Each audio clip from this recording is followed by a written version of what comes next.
You fool! Warren is dead.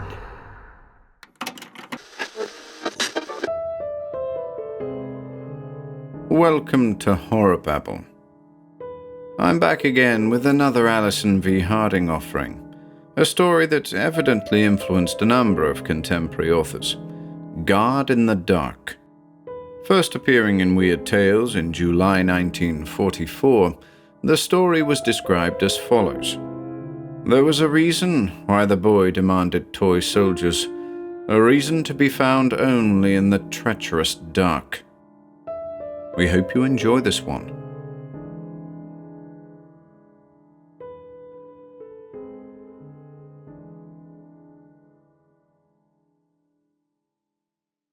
God in the Dark by Allison V. Harding.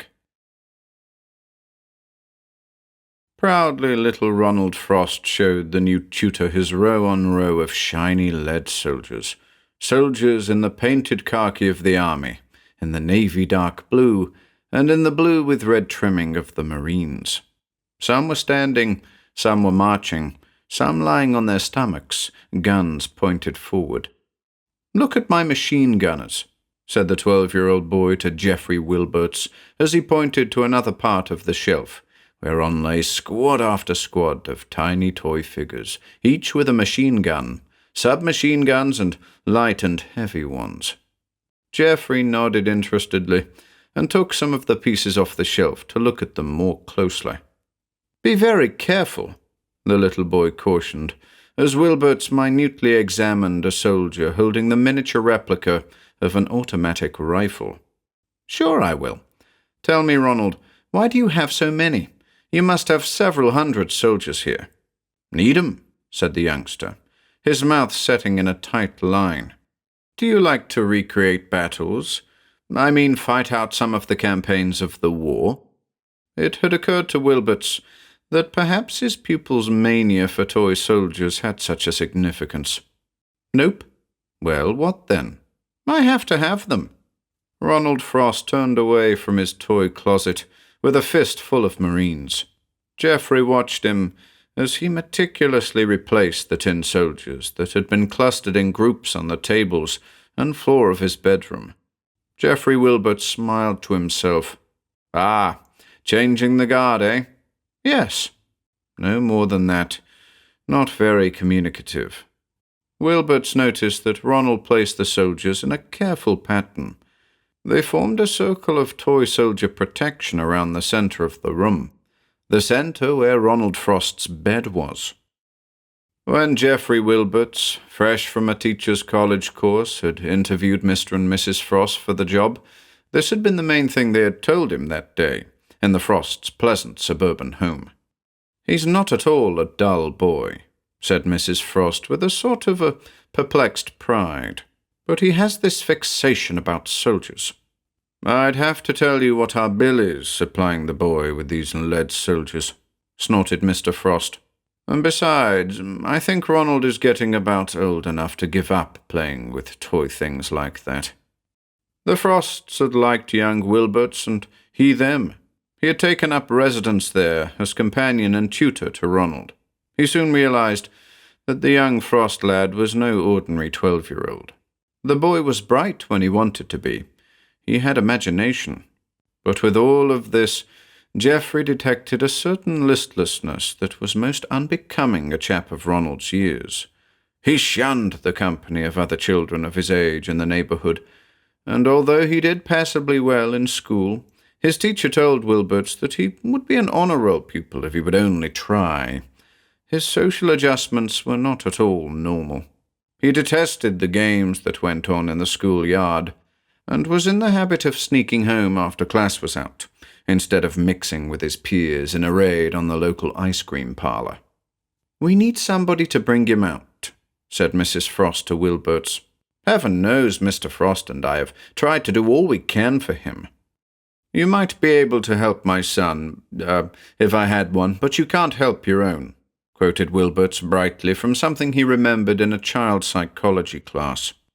"It seems you're right," sighed Mrs. Frost. "We can't help him, apparently. I still think a lot of this has to do with those stupid soldiers he's so preoccupied with." "High time the boy got over these ideas," said Mr. Frost, with an angry rustle of the paper. "But don't try to just take the soldiers away from him. It's an impossible task." Mr. Frost elaborately rolled his eyes ceilingward. "I tried it once, and he got so excited. Well, we had to call Dr. Brown." Properly warned and initiated on the way things stood, Wilbert started to apply his great knowledge of child psychology, learned from dusty library tomes and aged professors who were much nearer their second childhood than their first. Geoffrey quietly decided that he would closely observe the boy. It was preposterous to try and bully the lad. You never got anywhere that way, and it was most old-fashioned. In the corner of the room, almost behind a screen that hid a wash-basin, was an easy chair. Geoffrey made it his in the evenings, ostensibly to chat with Ronald, but really to watch the ritual that went on, commencing when the light sneaked slowly from the room across the sky into the west. Out of his play closet, Ronald would bring scores more soldiers to supplement the ones that, all day, had been grouped in small clusters around the room. Geoffrey watched this procedure for several nights before he felt that it was time to pop a few questions. This evening, Wilberts watched as the 12-year-old arranged his miniature troops. The tutor was once more taken with the precise and scientific way the lad covered the room with his knots of soldiers. "Ronald, why do you do this every night?" "'Cause I need to, that's why." "You like to have them around you, eh?" The little boy's face was tight-lipped and grim for one so young. He said nothing for a moment. "I have to have them around me." He placed 6 blue-clad soldiers on the edge of the washstand beside Geoffrey. Wilberts found himself staring at the soldiers fascinatedly. Their uniforms were such exact replicas of the real thing, their equipment so cleverly copied, their little figures stalwart in rigid posture, only their little grey-white lead faces completely unlifelike, expressionless like putty wax dolls. Wilberts looked from one to the other of the 6 little figurines. All their faces wore a blank, mysterious nothingness expression, an ageless passiveness that could only be achieved in lead. Geoffrey Wilberts counted 45 soldiers around the room. Some were on the bed table. Others, numbering among them several machine gunners, were on the floor at the 4 corners of the bed. Wilbert shook his head, and after good nights were said, went off to his room down the hall. The situation was an intriguing one. Here was a lad who was logical on all subjects as far as he, Geoffrey Wilberts, could make out. And he could make out very well, and yet he had an obsession on soldiers. Wilberts comforted himself to sleep with the thought that the Frosts could not have gotten in a better man for the job of handling the boy. In the morning, violating his usual custom of dressing and going right down to breakfast, Wilberts went in Ronald's room still in slippers and bathrobe. The boy was bending over something on the floor and didn't hear Geoffrey. "Morning," said Wilberts lustily. Young Frost turned quickly, putting his hand behind his back. He glowered at the tutor. Wilbert started forward slowly. Here was something interesting. He was determined to see what Ronald was hiding. The boy backed away from him as he came on. "Ronald, what is it you have there?" The boy said nothing, but merely stepped backward until he came against the closet door. He was fumbling for the knob, his eyes hatefully on Geoffrey, when the companion stepped forward quickly and pinned Ronald's arms to his sides. "Now, let me see," gritted Wilberts, surprised at the strength in the youngster's body. The two swayed together for a minute, Ronald's face white with strain, and then the man's strength forced the boy's hands outward and forward, and then finally the small, tight fingers opened and objects dropped to the floor. Wilbert stepped back, one hand still holding the boy's wrist, and bent over. With his other hand he explored downward. The objects were toy soldiers, or at least parts of them. Heads and torsos, legs and arms, little guns broken loose from the solder that held them to tiny lead bodies, like real soldiers who have been in battle. A score of soldiers, broken and bent, dead soldiers. Ronald stood back now, breathing rapidly. He looked at the floor, and then at Wilbert's. Geoffrey hardly knew what to do. His first impulse was to grin the whole matter off. "Say, you've busted up a lot of those soldiers, Ronald." To cover his own lack of assurance, he put a note of reprimand in his voice as he talked. The boy said nothing. He simply knelt down and began to gather up the pieces of the broken soldiers. He turned and walked slowly into the closet, and Geoffrey heard the noise as they were dropped into a receptacle there. Not knowing what else to do, Wilberts walked back to his own room, and after dressing quickly, went downstairs.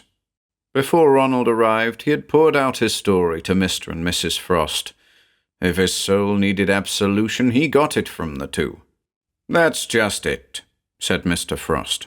"He demands these soldiers for birthday and Christmas, and God knows any other time that I can be wheedled out of $1 or so, but the boy is so destructive with them, it's endless. We can't keep up with him."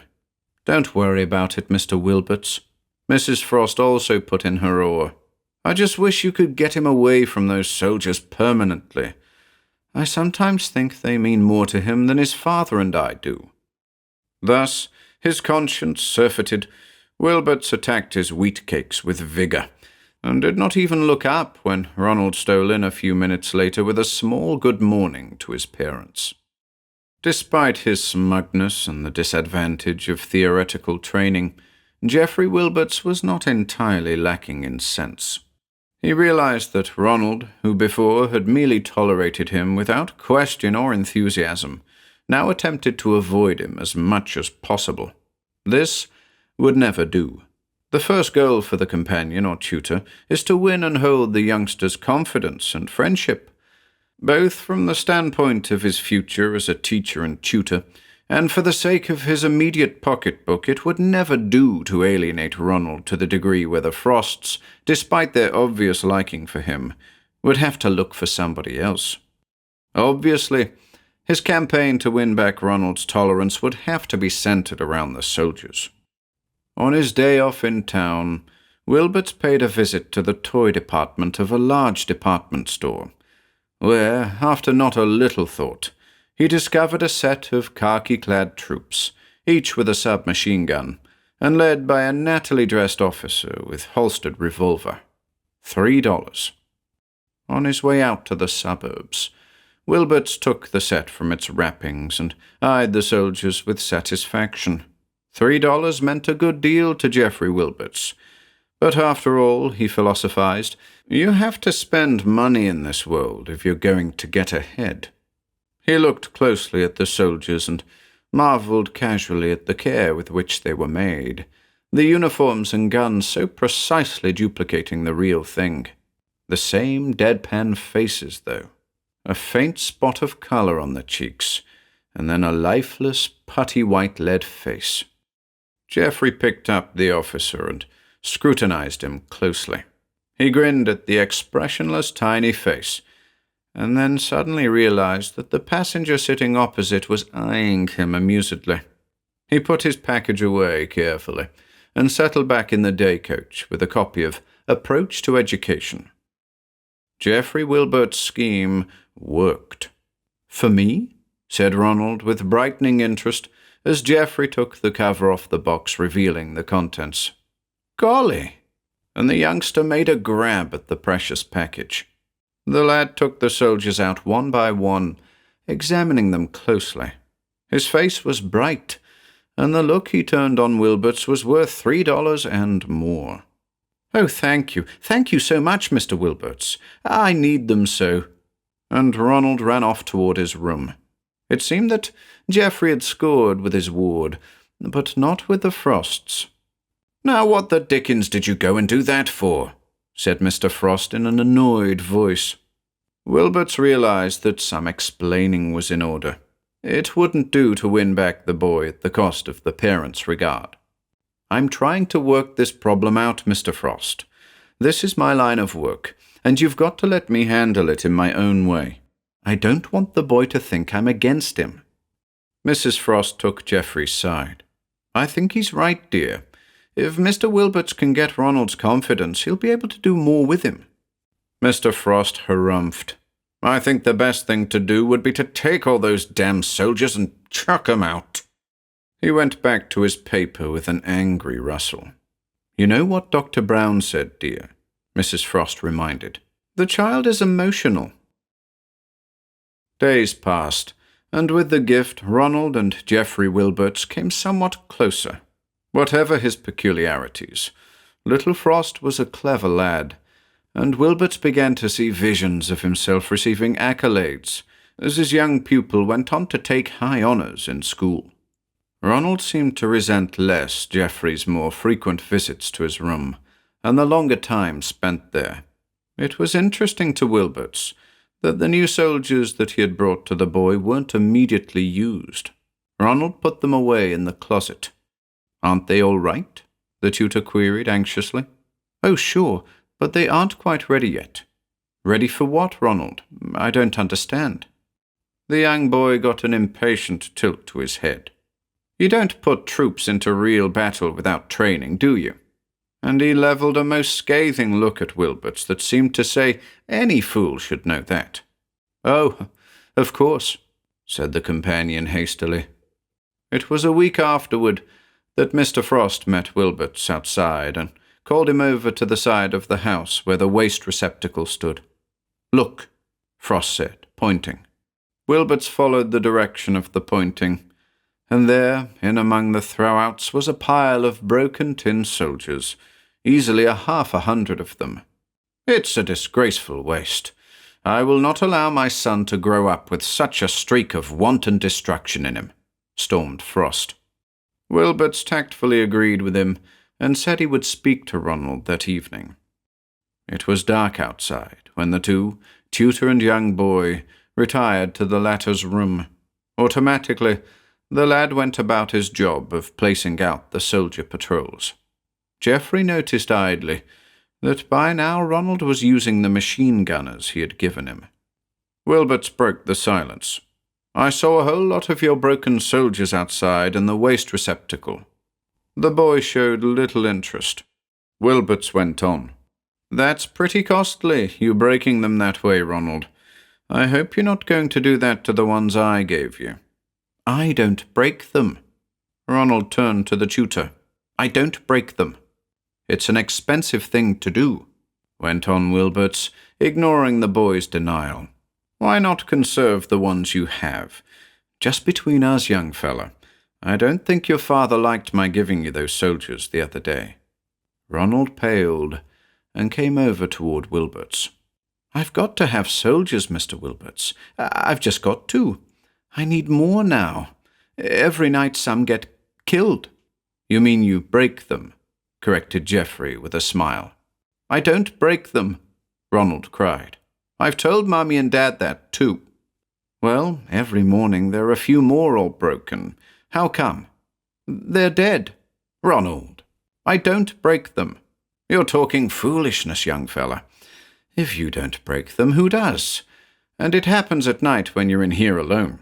Surely you don't think I or your parents come in here and break your soldiers, do you?" "No." "Well, what then?" Ronald hung silent, then said finally, "I don't exactly know." Geoffrey Wilberts persisted. "Now, you're adding one bad habit to another. You're telling an untruth. We're not thinking of punishing you because you break your soldiers. They're yours, but we're trying to make you see that it's a dreadful waste. It makes your father very angry. You want more and more soldiers. My mother says she bought $25 worth of lead soldiers for your last birthday. That's a lot, and then you go and break them."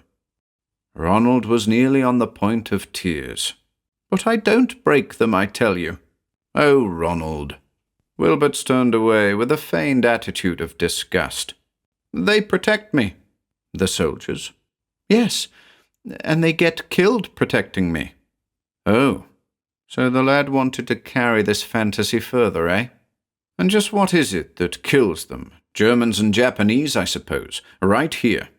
"No," cried Ronald. "I tell you, I don't know exactly. It's something I can feel at night. It comes in here, into this room." "And you need the soldiers to protect you, like a bodyguard?" "Yes." The youngster turned beseeching eyes toward the older man. "I have to have more soldiers. Please help me get them. I don't know what will happen if I can't."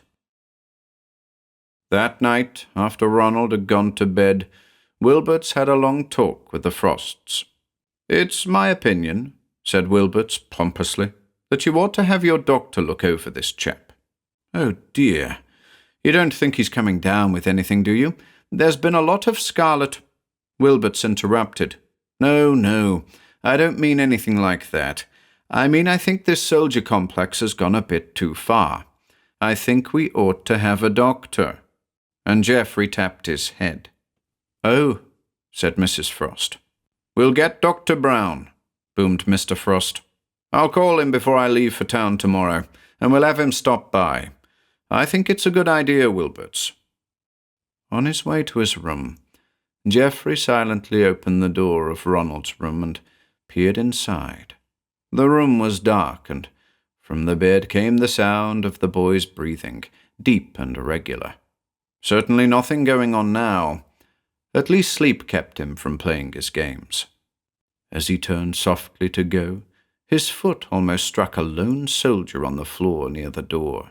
He stooped and saw it was one of the machine gunners he had given Ronald, gun at the ready in a lifelike pose.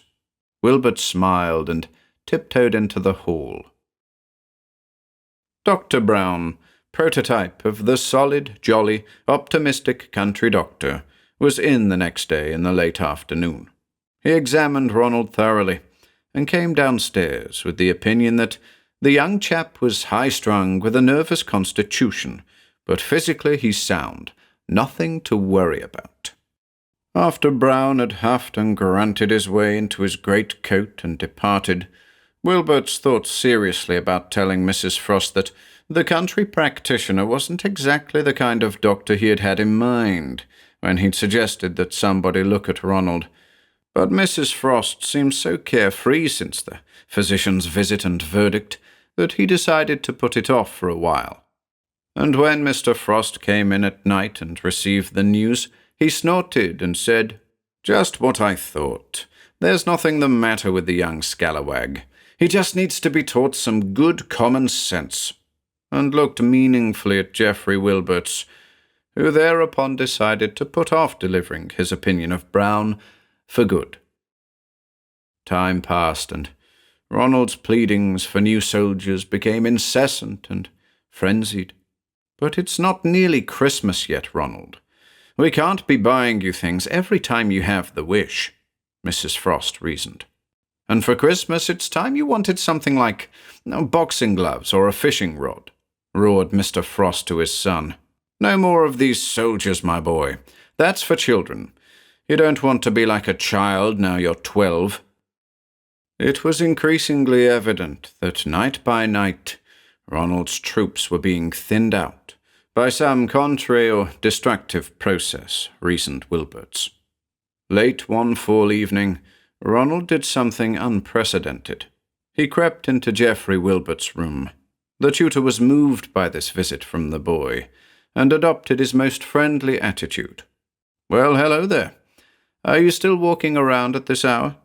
"Mr. Wilberts, I want to talk to you, please." His eyes were downcast. "Sure, Ronald. Go ahead."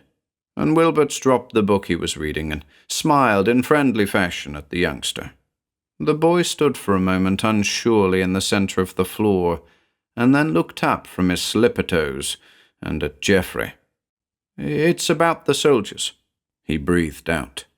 Wilberts didn't say anything. "You see how my mummy and daddy are about it. But I thought maybe you would get me some more. I need them, Mr. Wilberts." Wilberts frowned and shook his head. "You know what your family thinks about this, Ronald.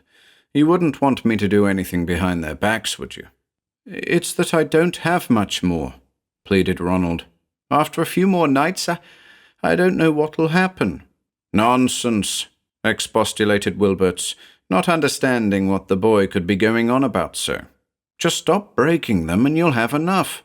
"I don't break them," Ronald stamped obstinately. "All right then, whoever does, see they don't." "No, I can't get you any more, Ronald. Most likely you'll be breaking mine soon." This last petulantly with thought of his own cash outlay. "Now you'd better make tracks back off to bed."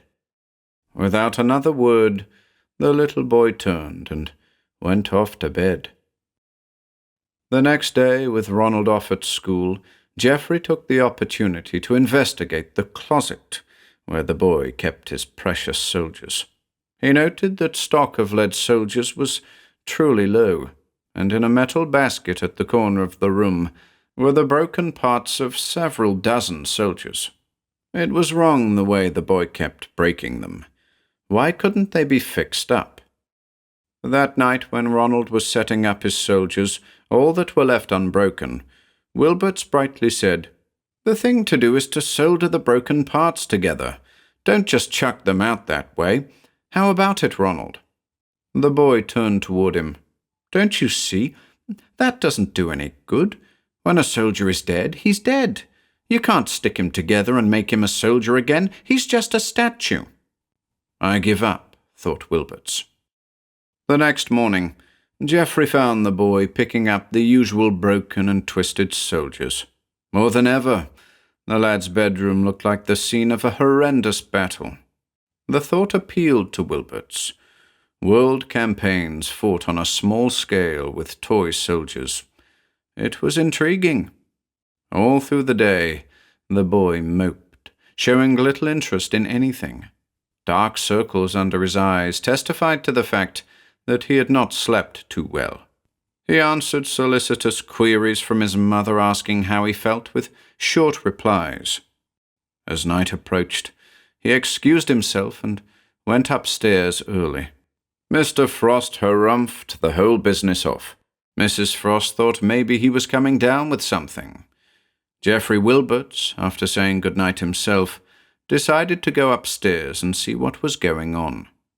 With greater care than ever before, Ronald was arranging his blank-faced little soldiers at his bed table and on the floor around his bed.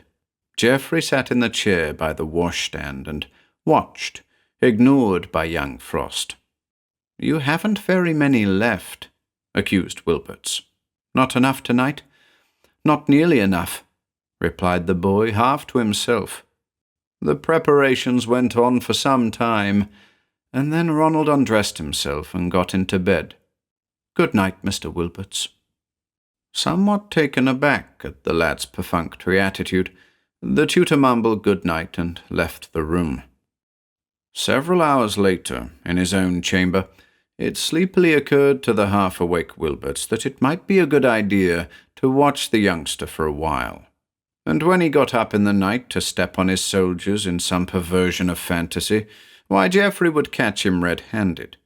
Grabbing a large, loose-leaf notebook in which to jot down anything of worth and sticking a pencil in his pocket, he stole down the corridor, opened Ronald's door ever so softly, and crept into the darkened room. Ah, the chair by the washstand. That would be a fine vantage spot. The man seated himself and settled into the most comfortable position. As his eyes became accustomed to the gloom, the room began to assume shape. The bed table and the bed loomed up slowly out of the blackness. The softly breathing bundle on the bed was Ronald. His pupils enlarging to compensate for the gloom, Geoffrey began to make out the little knots of soldiers, some of them his gift to Ronald, around the room. He smiled to himself. Now just wait for that little imp to get up and start to break his soldiers, just as an excuse to get some new ones. Time, at night and in the dark, barely exists. It is the hand of a watch slowly creeping around a luminous dial, the slow breathing of a human, The strange night sound of soundlessness. How long Geoffrey sat there before he began to nod, he did not guess or try to guess. He drifted out of nothingness to awareness for no immediately appreciable reason. The room took a vague, unreal form before him. The window was a quartered square of faint lightness to his left. The curtains moved sluggishly in the night air. But there was something else. There was some other movement in the room. Geoffrey's hands felt numb in his lap. The white there was his open notebook. Was Ronald astir? No, he could see. Yes, that must be Ronald's head there on the pillow. Suddenly, Wilberts felt his eyes drawn inexorably to something moving on the floor near him. He looked. He could move his eyes, but the rest of him was seemingly paralyzed. That movement was a soldier. Soldiers. The toy soldiers were moving. All the while, Wilberts clearly registered these thoughts. His mind was anesthetized with a numbness of shock or sleep or death. It was quite impossible. All around in the dark corners, small things were deploying, small lead figures running and crouching, holding their tiny guns in readiness. But the mind-shocking fantasy was not over. This hallucination, for that it must be, reasoned one small hindmost part of Geoffrey Wilbert's brain, was not passing. What had awakened him, he realized now, was the breathing. Not from the bed, not from little Ronald, but from somewhere, someone else. A breathing that was like the exhalations from the lungs of a dozen dying men, like the mournful wash of sea on an open coast, like 1,000 things, all unpleasant, all inhuman, or soon to be. Then the breathing was a shadow that was dark and made the rest of the room seem light in comparison. A blotch of preposterously shaped blackness that had no reason and no reality except that it was. Slowly, it was coming. From the window and the door and the ceiling and the walls, all at once. Wilberts could barely move. His fingers twitched in his lap, on the sides of the notebook that lay in his lap. For the paralysis of his body, his eyes tried to make up, for they were darting everywhere. Geoffrey looked at the bed, and there was Ronald sitting up, his eyes white discs of blank, stark fear. Great activity was taking place on the floor around the bed. Suddenly, a tiny flash, followed by others in rapid succession from different sections of the room, attracted the tutor's eye. The soldiers were fighting back. But whatever it was they were fighting was still coming. A breathing, panting noise of a thing, nameless, descriptionless except for the grotesque shadow it threw. The soldiers were scattering as the shadow darkened and grew in intensity around the bed. Geoffrey saw that, one after another, the toy guards were going down. The flashes of firing were growing less frequent. Still, the noises in the room were the distant, indistinct but recognizable noises of battle heard from afar, and all the time the heavy, slobbery breathing grew in volume until its wheezing inhalations were like a giant bellows half full of unhealthy water. But the crowning blow of terror came to Geoffrey Wilberts when he felt a tug and pulling on his trousers, and suddenly, as he looked down, a tiny figure pulled itself desperately into his lap. That part of Wilbert's mind, still functioning in a semi-irrational manner, dimly recognized the tin soldier as the officer of the ones he had given to Ronald. But now the officer, standing on Wilbert's open notebook, had his revolver out of his holster and was shooting toward the center of the room, shooting upward, where something black was hovering over the bed, upon which a little boy sat and stared with the gaze of one who could not see beyond the inside of his eyes. The breathing sound was deafening and suffocating. The air was filled with a dampness, a vibration that was maddening. The armed resistance from the floor and bed table had ceased. The monster, whatever it was, had won. Geoffrey wished himself awake, and with a terrific effort of will forced his hands upward. He pushed his notebook shut and drove himself up and toward the door. He had no memory of opening it and stepping out into the hall, or of getting into his own bed, throwing the notebook into his bag. The next morning, Ronald didn't come down to breakfast. Wilberts, although he had a memory of a very bad dream, attached no significance to this. That was until Mrs. Frost went upstairs and let out a scream for the others. Geoffrey and Mr. Frost ran up the stairs. Ronald was sitting up in bed, grinning at them strangely. Briefly, Wilbert's attention went to the floor. Everywhere were the soldiers, every one broken. Another pitiful cry came from Mrs. Frost as the two men rushed closer. It was frightfully obvious. The boy was utterly mad. He had turned into a complete, raving idiot in the night. As he rode toward the city, Geoffrey Wilberts thought unpleasantly of that last day at the Frosts. He remembered the strange cawing noises the boy had made, the drooling from the mouth, Dr. Brown's visit, and the call for specialists. He shuddered. It was most unpleasant, and most of all the remembrance of his own terrifying dream. But he did remember planning to go down to Ronald's room and sit there for a while to see what would go on. Yes, of course. He'd even taken a notebook to report anything of significance. On inspiration, Geoffrey reached into his bag and brought forth the large loose-leaf book. As he pulled it onto his lap, he noticed the bulge. He flipped open the pages and caught the object as it fell out. It was the toy soldier officer. Wilberts wet his lips, and his head pounded. The one that had come with the soldiers he had given Ronald not so many weeks ago. The one that had crawled upon his lap and onto the notebook in his dreadful dream last night.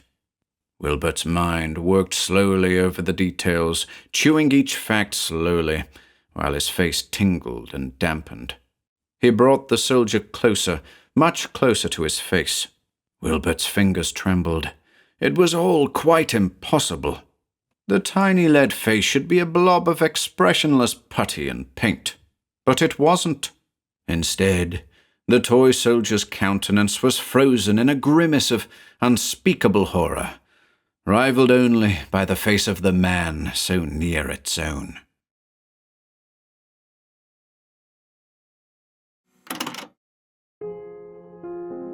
If you enjoyed listening today, be sure to subscribe to the channel by hitting the red subscribe button below. After doing so, click the bell icon next to the subscribe button to receive new content notifications. If you'd like to support our work and receive exclusive perks, consider becoming a channel member by clicking the join button below.